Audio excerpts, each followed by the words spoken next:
হাটশিঙ্গিমারিতে কংগ্রেসের অনির্দিষ্টকালীন অবস্থান ধর্মঘট, নদী ভাঙন সমস্যার স্থায়ী সমাধানের দাবিতে বিক্ষোভ। মানকাছড়ের বিভিন্ন এলাকায় নদী ভাঙন ভয়াবহ রূপ ধারণ করেছে। সরকারের নির্বিকার ভূমিকায় ক্ষুব্ধ গ্রামবাসী। বিভিন্ন সরকার বিরোধী স্লোগানে উত্তাল প্রতিবাদ স্থল। সরাসরি কথা বলে নেব, কবির মণ্ডল রয়েছেন আমার সঙ্গে এই মুহূর্তে। কবির, সরকারের নির্বিকার ভূমিকায় রীতিমতো ক্ষুব্ধ গ্রামবাসী, যেখানে একেবারে বন্যা ভাঙনের জেরে জেরবার হয়ে গিয়েছেন এলাকার বাসিন্দারা। কি অভিযোগ রয়েছে, মূলত তাদের কি দাবি রয়েছে সরকারের কাছে?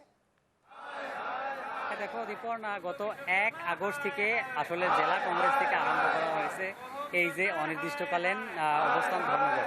আর আজকে তৃতীয় দিনও দেখা যাচ্ছে এইভাবে জেলা কংগ্রেসের পক্ষ থেকে যে আন্দোলনের কার্যসূচি নেওয়া হয়েছে অবস্থান ধর্মঘট, সেই কার্যসূচি কিন্তু অব্যাহত রয়েছে। আর তারা এইভাবে দিন রাত একাকার করে প্রত্যেকটা সময়ের জন্য এখন দেখা যাচ্ছে বিভিন্ন স্লোগান দিয়ে সরকার বিরোধী স্লোগান দিচ্ছেন। তাদের একটাই দাবি, স্থায়ী যে ভাঙন, এই ভাঙনের স্থায়ী প্রতিরোধের দাবি তুলে এইভাবে তারা দেখা যাচ্ছে প্রতিবাদে নেমেছে, তারা অবস্থান ধর্মঘট করতেছে। আমরা সরাসরি কথা জানার চেষ্টা করব। এই যেটা দেখা যাচ্ছে আজকে 3 দিন হলো, 1 তারিখ থেকে শুরু হয়েছে এই অবস্থান, কিন্তু এখন পর্যন্ত কোনো সঁহারি পাওয়া যাচ্ছে না। আমার জিলা প্ৰশাসনৰ পৰা প্ৰথম দিনা এজন ৰিপ্ৰেজেণ্টেটিভে আহিছিল। তাৰ পিছত আজিলৈকে কোনো খা খবৰ আমাৰ লোৱা নাই। সেইকাৰণে আমি জিলা প্ৰশাসনক ক'ব বিচাৰিছোঁ, আপোনালোকে যিমানেই আপোনালোকে আমাৰ লগত খেলা ধূলা নকৰক, আমাৰ কাম যেতিয়া প্ৰতিৰোধ নহয় তেতিয়ালৈকে আমাৰ আন্দোলন চলি থাকিব আৰু ইয়াত কোনো বাধা নিদিয়ে। আমাক ৰাইজে বহুত সঁহাৰি দি আছে, সকলো শ্ৰেণীৰ ৰাইজে। আমি ইয়াৰে ক'ব খুজিছোঁ আমাৰ মাননীয় মুখ্যমন্ত্ৰী হিমন্ত বিশ্ব শৰ্মা ডাঙৰীয়াক, আপুনি অনতিপলমে আমাৰ এই কালিয়ালগাৰ কুকুৰাডাঙাৰ যিটো বৰ্ডাৰ ৰোড, এইটোৰ ইমিডিয়েট স্থায়ী এটা প্ৰটেকশ্যন কৰি দিয়ক, নহ'লে আমাৰ ইয়াৰ দুখীয়া ৰাইজৰ বহুত অসুবিধা হ'ব। ৰাস্তাটো ভাঙিলে আমাৰ ইয়াত 18টাকৈ জিপি ইফেক্টেড হ'ব, জলমগ্ন হ'ব। ইয়াত বাস কৰা মানুহৰ খেতি বাতি আৰম্ভ কৰি চব কিছু ঘৰ বাৰী উটুৱাই লৈ যাব। সেইকাৰণে আমি আমাৰ জলসম্পদ বিভাগৰ মন্ত্ৰী পীযুষ হাজৰিকা ডাঙৰীকে অনুৰোধ কৰিছোঁ, আপুনি অতি পলমে আমাৰ এইটোৰ প্ৰটেকশ্যনৰ এটা পাৰ্মানেণ্ট ব্যৱস্থা কৰক, নহ'লে আমাৰ এই আন্দোলন 1 তাৰিখৰ পৰা আৰম্ভ হৈছে, অনিৰ্দিষ্ট কাললৈকে চলি থাকিব। আমাৰ ৰাইজৰ কথা মতে আমি আলোচনা কৰি যদি এইটোত এওঁলোকে কোনো গুৰুত্ব নিদিয়ে, তেনেহ'লে পৰৱৰ্তী আমি আৰু ইয়াতকৈ বেলেগ আন্দোলন গঢ়ি তোলার চেষ্টা করিম। আমরা দেখতে পেরেছি যে দীর্ঘদিন থেকে আসলে মানকাছড়ের বিভিন্ন প্রান্তে ব্রহ্মপুত্রের ভাঙন চলছে। বিভিন্ন সময় জেলা কংগ্রেস থেকে তারা ভাঙনের প্রতিরোধের জন্য দাবি তুলে জেলা শাসককে বিভিন্ন মেমোরান্ডাম দিয়েছে, কিন্তু তারপরেও কোনো ফলাফল হয়নি, যার জন্য অনির্দিষ্টকালের অবস্থান ধর্মঘট করা হয়েছে। যে আজকে আমাদের তৃতীয় দিন চলছে, কিন্তু প্রশাসনের তরফ থেকে যেরকম সাপোর্ট পাওয়ার দরকার ছিল সেরকম আমরা পাইনি।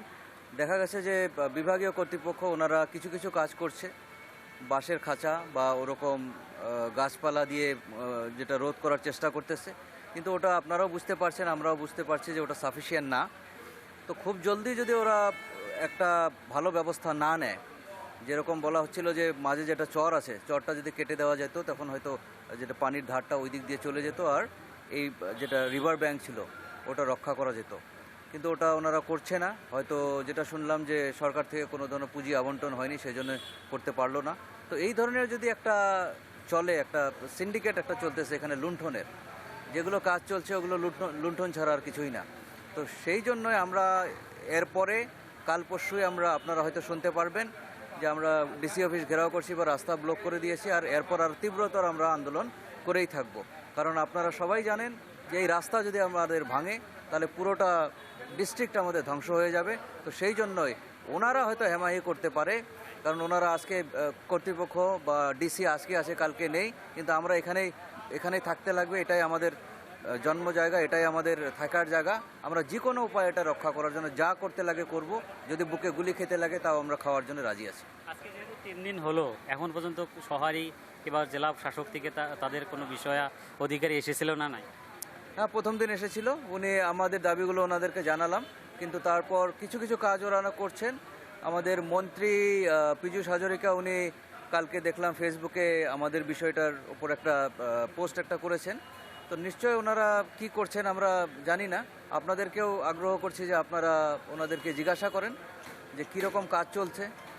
আর আমরা কাল পরশুর ভিতরে আমরা এটা তো চলতেই থাকবে আমাদের ধর্মঘট, তার সঙ্গে সঙ্গে আমরা আরও আন্দোলন করার চেষ্টা করতেছি।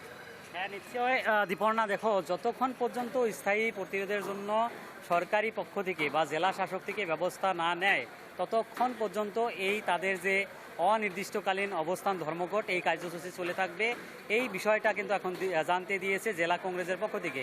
কিন্তু একটা কথা আমরা বলবো, দেখো ভারত বাংলাদেশ সীমান্তবর্তী যে এলাকা, বিশেষ করে কোকড়াডাঙ্গা এলাকা, সেখানে এখন কিন্তু প্রচণ্ড ভাঙন চলছে। আর ভাঙনের যদি স্থায়ী প্রতিরোধ করা না হয় তাহলে কিন্তু বাংলাদেশ যে সীমান্তের কাঁটাতারের বেড়া রয়েছেন সেই বেড়ার প্রতিও ভাবুকি আসবে। আর যার জন্যই কিন্তু এখন দেখা যাচ্ছে জেলাবাসী, মানকাচরের সাধারণ লোক এবং কংগ্রেস চিন্তিত হয়ে এইভাবে তারা স্থায়ী প্রতিরোধের দাবি তুলে আন্দোলনের কার্যসূচি হাতে নিয়েছে। দীপর্ণা, বেশ, পরিস্থিতির দিকে নজর রাখো। ধন্যবাদ কবির।